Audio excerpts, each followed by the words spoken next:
સ્વાગત છે તમારું ફરી એક આજના વિડીયોની અંદર મિત્રો। આજના આ વિડીયોની અંદર આપણે વરસાદની આગાહી વિશે વાત કરીશું, જેમાં પરેશ ગોસ્વામી અને અંબાલાલ પટેલ દ્વારા મોટામાં મોટી આગાહી કરવામાં આવી છે। આજે ગુજરાતમાં 31 જિલ્લામાં ભારેથી અતિભારે વરસાદ ખાબકશે।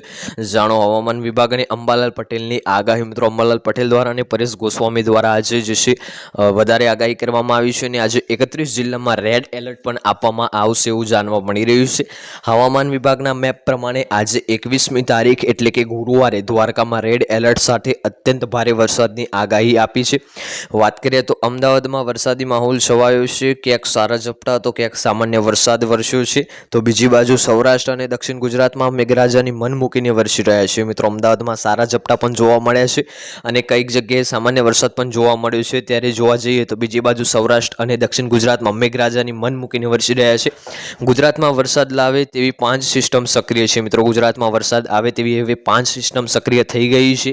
વાત કરીએ તો જેના કારણે રાજ્યમાં જે છે સાંબેલાધાર વરસાદની શક્યતા છે। ત્યારે ગુજરાતમાં આગામી દિવસોમાં હવામાન વિભાગે ક્યાંક રેડ, ઓરેન્જ અને યલો એલર્ટ પણ આપી છે, તે અંગેની આગાહી જોઈએ। મિત્રો હવામાન વિભાગ દ્વારા અમુક જગ્યાએ જે છે રેડ એલર્ટ પણ આપવામાં આવે છે, ઓરેન્જ એલર્ટ પણ આપવામાં આવે છે અને યલો એલર્ટ પણ આપવામાં આવે છે।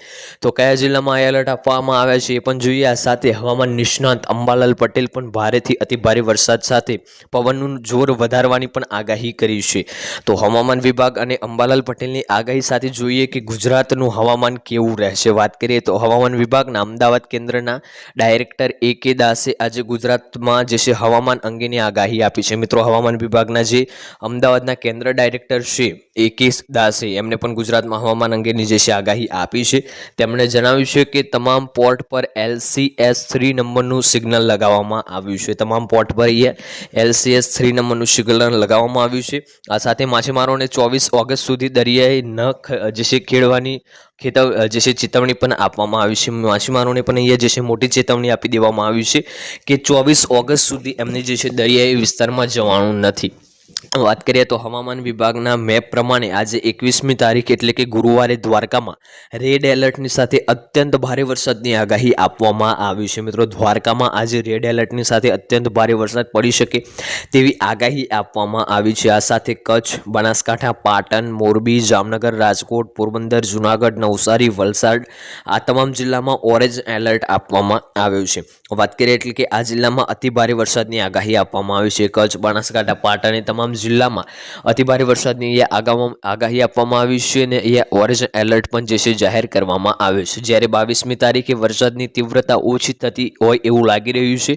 આ દિવસે ક્યાંક ઓરેન્જ એલર્ટ અને ક્યાંક જે છે રેડ એલર્ટ આપવામાં આવી નથી। વાત કરીએ તો હવામાન નિષ્ણાંત અંબાલાલ પટેલ 24 કલાક દરમિયાન રાજ્યના અનેક વિસ્તારમાં ભારેથી અતિભારે વરસાદની આગાહી કરી છે, જેમાં તેમણે જણાવ્યું છે કે ખાસ કરીને પશ્ચિમ ઘાટમાં પવનનું જોર વધશે અને મુંબઈથી સુરત સુધીના દરિયાકાંઠાના વિસ્તારમાં તેજ પવન ફૂંકાશે। મિત્રો જોવા જઈએ તો 24 કલાકમાં એમને અન્ય રાજ્યોમાં પણ જે છે વરસાદની આગાહી આપી છે, એમ છતાં એમને જણાવ્યું છે કે મુંબઈથી સુરત સુધીના જે દરિયાકાંઠાનો વિસ્તાર છે એમાં તેજ પવનનું જોર વધશે અને તેજ પવન પણ ફૂંકાશે। આ તીવ્ર પવન સાથે વરસાદના કારણે દરિયાકાંઠાના વિસ્તારમાં સાવચેતી રાખવાની જરૂરિયાત રહેશે। આજે ભારે પવન સાથે જે વરસાદ વરસશે તેમાં દરિયાકાંઠાના વિસ્તારમાં સાવચેતી રાખવાની ખૂબ જ જરૂરી છે। અંબાલાલ પટેલે વધુમાં એ જણાવ્યું છે કે દક્ષિણ સૌરાષ્ટ્ર અને સૌરાષ્ટ્રના કેટલાક ભાગોમાં ભારેથી અતિભારે વરસાદની શક્યતા છે।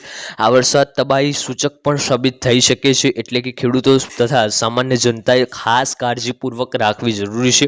વરસાદની તીવ્રતા એટલી હોઈ શકે છે કે શહેરોમાં પાણી પર ભરાઈ જવાના જે છે બનાવો બનશે। ગ્રામ્ય વિસ્તારોમાં ખેતીને નુકસાન તથા પરિવહન વ્યવસ્થા ખલેલ પહોંચે તેવી શક્યતાઓ ઊભી થઈ શકે છે। વાત કરીએ તો બંગાળના ઉપસાગરમાં એક નવો સિસ્ટમ વિકસિત થઈ રહ્યો છે, જેના પ્રભાવથી મધ્ય ગુજરાતમાં અને વરસાદી માહોલ સર્જાશે। આજ સાંજ સુધીમાં અમદાવાદ અને ગાંધીનગર સહિત મધ્ય ગુજરાતના અનેક વિસ્તારોમાં ઝપટા સાથે વરસાદ પડી શકે છે। વાત કરીએ તો અંબાલાલ પટેલે પણ જણાવતા કહ્યું છે કે 30 ઓગસ્ટ સુધીમાં અને સપ્ટેમ્બરની શરૂઆતમાં રાજ્યના વિવિધ ભાગોમાં ભારે વરસાદ ઝપટા પડી શકે છે। ખાસ કરીને દક્ષિણ ગુજરાત, મધ્ય ગુજરાત અને ઉત્તર ગુજરાતના ભાગોમાં જે છે વરસાદની તીવ્રતા વધુ રહેશે। સમી, હારેજ, મહેસાણા, બનાસકાંઠા જેવા ઉત્તર ગુજરાતના વિસ્તારોમાં પણ ભારે વરસાદની શક્યતા જે છે વ્યક્ત કરવામાં આવી છે। મધ્યપ્રદેશના કેટલાક ભાગોમાં પણ ભારેથી અતિભારે વરસાદ વરસી શકાય તેવી જે છે એ શક્યતા છે, જેનાથી પ્રભાવથી નર્મદા નદી બે કાંઠે વહેવાની પણ શક્યતા ઊભી થઈ શકે છે. જો નર્મદા નદીમાં પાણીની આવક વધશે તો સરદાર સરોવર ડેમ ઊંચાઈમાં પણ વધારો થઈ શકે છે. એવામાં જે છે નદી કાંઠાના વિસ્તારોમાં રહેતા લોકોને પૂરની ચેતવણી પણ અહીંયા આપવામાં આવી છે. તો આ આજની આગાહી, આજનો આ વિડીયો આપણે પૂર્ણ કરીએ છીએ. વિડીયો તમને પસંદ આવ્યો હોય તો વિડીયોને એક લાઇક કરજો. તમે આપણી આ ચેનલ ઉપર નવા હોય તો ચેનલને સબસ્ક્રાઇબ કરી લેજો અને કોમેન્ટ કરીને ખાસ જણાવજો આજનો આ વિડીયો તમને કેવો લાગે. મળીશું આગળના વિડીયોમાં. ત્યાં સુધી જય ભારત, જય હિન્દ.